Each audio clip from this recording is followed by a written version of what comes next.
See, I'm not one of these people who's worried about everything. You got people like this around you. Country's full of them now. People walking around all day long, every minute of the day, worried about everything. Worried about the air, worried about the water, worried about the soil. Worried about insecticides, pesticides, food additives, carcinogens. Worried about radon gas, worried about asbestos. Worried about saving endangered species. Let me tell you about endangered species, all right? Saving endangered species is just one more arrogant attempt by humans to control nature. It's arrogant meddling. It's what got us in trouble in the first place. Doesn't anybody understand that? Interfering with nature. Over 90%, way over 90% of all the species that have ever lived on this planet, are gone. They're extinct. We didn't kill them all. They just disappeared. That's what nature does.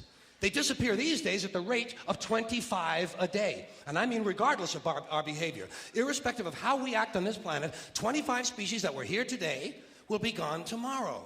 Let them go gracefully. Leave nature alone. Haven't we done enough? We're so self-important. So self-important. Everybody's going to save something now. Save the trees, save the bees, save the whales, save those snails. And the greatest arrogance of all, save the planet.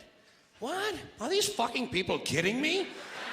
Save the planet? We don't even know how to take care of ourselves yet.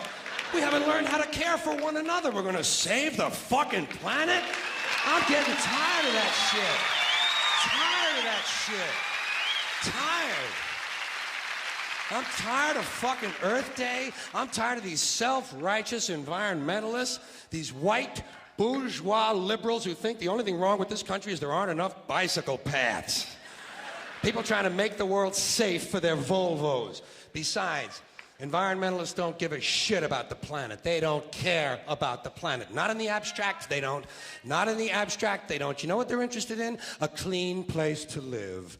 Their own habitat. They're worried that someday in the future they might be personally inconvenienced. Narrow, unenlightened self-interest doesn't impress me. Besides, there is nothing wrong with the planet. Nothing wrong with the planet. The planet is fine. The people are fucked. Difference. The planet is fine. Compared to the people, the planet is doing great. It's been here 4.5 billion years. Did you ever think about the arithmetic? Planet has been here 4.5 billion years. We've been here, what, 100,000? Maybe 200,000? And we've only been engaged in heavy industry for a little over 200 years. 200 years versus 4.5 billion. And we have the conceit to think that somehow we're a threat? That somehow we're going to put in jeopardy this beautiful little blue-green ball that's just a-floating around the sun? The planet has been through a lot worse than us. Been through all kinds of things worse than us.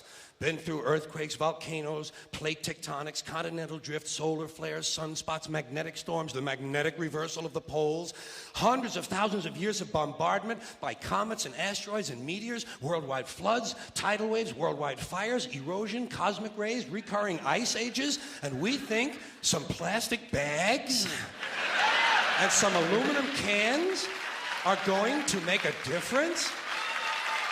The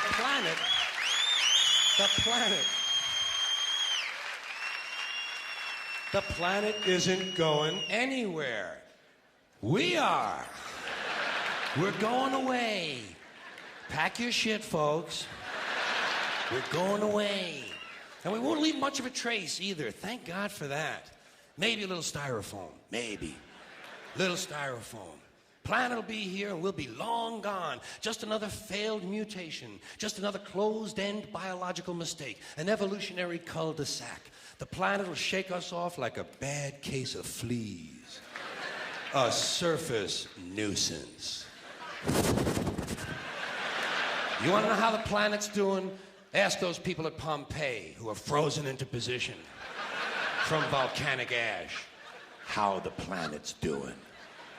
Want to know if the planet's all right? Ask those people in Mexico City or Armenia or 100 other places buried under thousands of tons of earthquake rubble if they feel like a threat to the planet this week.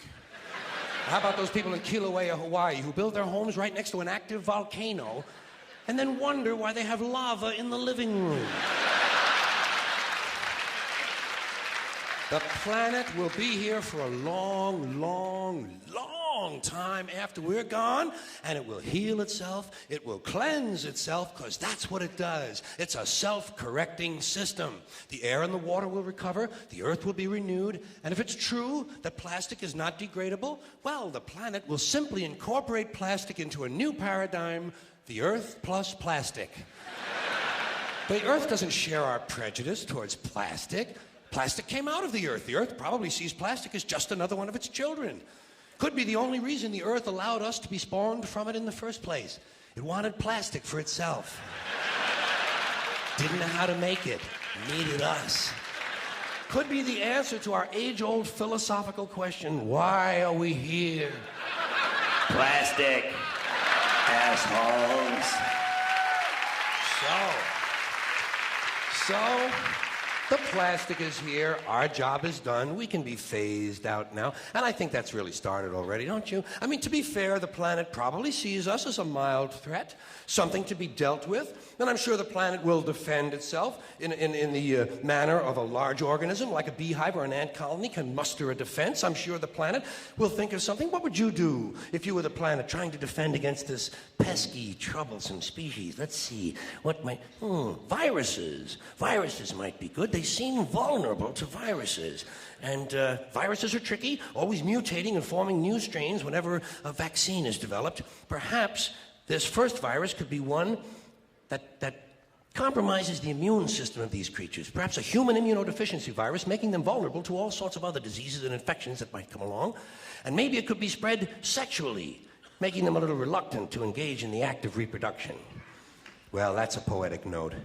And it's a start. And I can dream, can't I? See, I don't worry about the little things. Bees, trees, whales, snails. I think we're part of a greater wisdom than we will ever understand. A higher order. Call it what you want. You know what I call it? The big electron. The big electron. Whoa. Whoa. Whoa. It doesn't punish. It doesn't judge at all. It just is.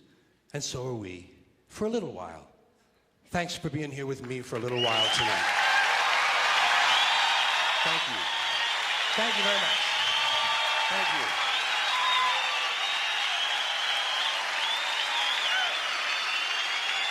Thank you. You in New York City, take care of yourself. Take care of yourself. And take care of somebody else. Thank you. Good night.